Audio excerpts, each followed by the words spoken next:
Assalaamu calaykum saaxiibayaal, halkani waa Caasim Media. Ku soo dhawaada qiso cusub.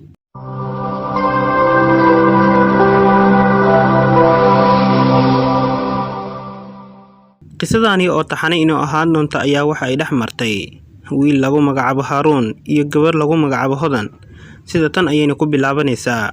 Haaruun kolkii ka geeriyootay xaaskiisa una dhashay gabar isla markaana ay gabadhu aad u yar tahay, ayaa hooyadiis waxay go'aansatay in ay la hadasho reerkii Hodan oo ay dhahdo, gabadhiina ayaan rabaa in ay inala joogto oo ay gabadha yar ila hayso. Reerka Hodan waxay deganaayeen gobol oo waxay la joogtay reer ay qaraabo yihiin.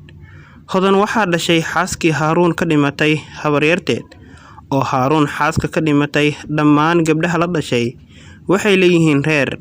Hooyo Faadumo oo ah Haaruun hooyadiis waxay ogolaansho ka qaadatay Hodan reerkeeda iyo reerka gabadha Haaruun ka dhimatay si gabadha yar ay ula koriso, wayna ogolaadeen oo waxay la soo hadleen Hodan si ay gurigani xaggiisa ugu soo wareegato oo ay waxbarashadana ku sii wadato, maamadana ay ku saacido korinta gabadha yar ee Haaruun dhalay. Haaruun raalli ma uusan ka ahayn in gabadhiisa ay koriso gabar uusan aqoonin, laakiin hooyadiis ayaa ka codsatay in uu hadalkeeda aqbalo. Hodan waxay timid xaafadii Haaruun waxa ayna la kulantay gabadhii walaasheed ay dhashay, waxayna ahayd mid ka murugaysan waayitaanka ay weyday walaasheed iyo in ay is arki waayeen intii ay magaalada joogtay. Hal bil oo murugo ah kadib, Haaruun wuxuu ku laabtay shaqadiisii macalinimada ahayd oo wuxuu go'aan ku gaaray in uu gabadhiisa mustaqbalkeeda darteed u shaqeeyo oo uu nolol fiican siiyo, cidna ay wax ugu baahanin. Hodan waxay ahayd gabar si fiican u taqaana ilmo korinta oo waxa ay ka baratay eedadeed aabaheed qabo, waxayna si kalgacayl ah u haysay gabadh yar ee Haaruun dhalay oo loo bixiyay Fardowsa. Maamada ayaa sii haysa gabadha yar inta ay jaamacadda ku maqan tahay Hodan. 2 bilood kadib waxay maamada go'aan ku gaartay in ay si toos ah ula hadasho Hodan oo ay u sheegto ballantii ay ka qaaday Habboon oo ahayd Haaruun xaaskii ka geeriyootay, taasoo ahayd in ay Haaruun u guuriso Hodan si ay gabadheeda u koriso intay ka weynaanayso, Haaruunna uusan dareemin cidlo. Markii Hodan ogaatay dardaarankii walaasheed, aad ayay u naxday oo waxa ay samayso ayay garan weysay. Run ahaantii maamada way awooday in ay Hodan u ogolaato gabadha in ay koriso iyada oo aanan guur dhicin, balse waxay oofinaysay dardaarankii Habboon ee ahaa in ay u guuriso Haaruun. Hodan waxa ay jecleed inay jaamacadda ka qalin jabiso oo ay 3 sano ugu dhiman tahay, kadibna ganacsi furato, balse guur kuma aysan tala jirin. Maamada ayaa wiilkeeda Haaruun u sheegtay in ay doonayso in ay u guuriso Hodan iyada oo ka qarisay in ay xaaskiisa sidaasi doonaysay, laakiin wuxuu ku yiri haddayba sidaasi tahay waxba yaynala joogin, aniga ayaa korsanayo gabadhayda. Balse maamada kama aysan daalin in ay la hadasho wiilkeeda oo ay ku waaniso in gabadh yar ay la qabsatay Hodan oo ay hooyo ka dhigatay, kana maarmin xanaanadeeda, iyo in ay wanaagsaneen wiil iyo gabar oo ajnabi kale ah in ay hal guri ku wada noolaadaan, hal cunugna wada koriyaan, qaraabada korana ay si kale u fahmi karaan. Hodanna ay ogoshahay guurka oo ay la soo hadashay diyaarna tahay. Haaruun aad buu uga xanaaqay kelimada ah Hodan waa diyaar. Wuxuu qalbiga iska lahaa oo ma gabadhii habaryarteed dhashay ayay booskeeda in ay beddesho rabtaa, ma ninkii iyo noloshii walaasheed ayaa hunguri ka soo galay. Intaas kadib waxaa sii kordhay ciilkii iyo carada uu u qabo Hodan.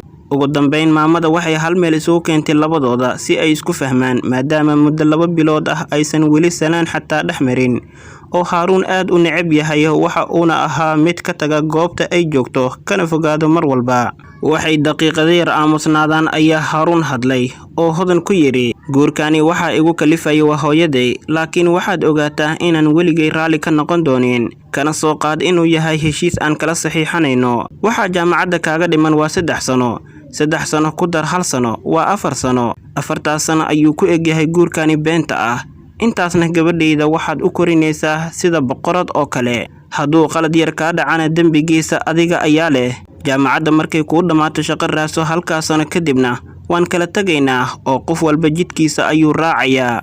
Hodan oo ayadaba guurkani lagu qasbayay oo sida Haaruun oo kale u diidanayd, balse dardaarankii walaasheed dartii u ogolaatay, ayaa guurkani ogolaatay oo durbadiiba intay faraxday ayay tiri, alxamdulillaah, mushkiladani haddaan ka bixi doono oo ninkani wejigiisa aan hortiisa dhaafi doono maalin uun. Arooskii ayaa dhacay. Haaruun iyo Hodan waxay noqdeen dad isneceb oo hal guri ku wada nool. Haaruun wuxuu noqday mid aad u koontaroola Hodan oo ku qayliya marka ay habeenkii imtixaanka jaamacadda isku diyaarinayso oo ay gabadha u dhiibto maamada. Hodan aad ayay u dhibsatay Haaruun, waxa uuna guriga ka buriyay gabadhii shaqaalaha ka ahayd guriga, wuxuuna Hodan ku xujeeyay in ay gurigani weyn shaqadiisa dhammaan ay iyadu mas'uul ka tahay. Waxaana u sii dheer korinta gabadha yar iyo waxbarashadii. Maamada waa iska waayeel oo ma saacidi karto mana qaban karto howlaha guriga. Haaruunna wuu ka diiday inuu hadalkeeda maqlo oo markay Hodan difaaciisaba wuxuu dhahaa, anigu miyaa ku qasbay guurka, soo raalli kama aysan noqon ayada. Waxaan ka dhiibaa qarashka jaamacadda, haddaba waa in ay qabataa wax walba oo aan ku amro. Haddaysan raalli ka ahaynna albaabka waa uu furan yahay. Haaruun ma oga in gabadhani ay intaani oo dhan ay u marayso xaaskiisa darteed, oo ay guurkani raalli ka ahayn. Wuxuu u haystaa in ay raalli ka tahay oo ay isleedahay ninkani waqti si isaga ayaa ku jeclaan doono. Balse hadduu ogaan lahaa maba u dhibi lahayn. Bal aynu aragno waxa xigi doona. Halkaa ha inoo joogto qaybta koowaad. Daawade haddii aad ka heshay qaybtan, waxaan ka codsanayaa inaad like saarto muuqaalka. Haddii aad nagu cusub tahayna nagu soo biir. Tan intaan kulmayna qaybta labaad. Sidaas iyo nabadgelyo.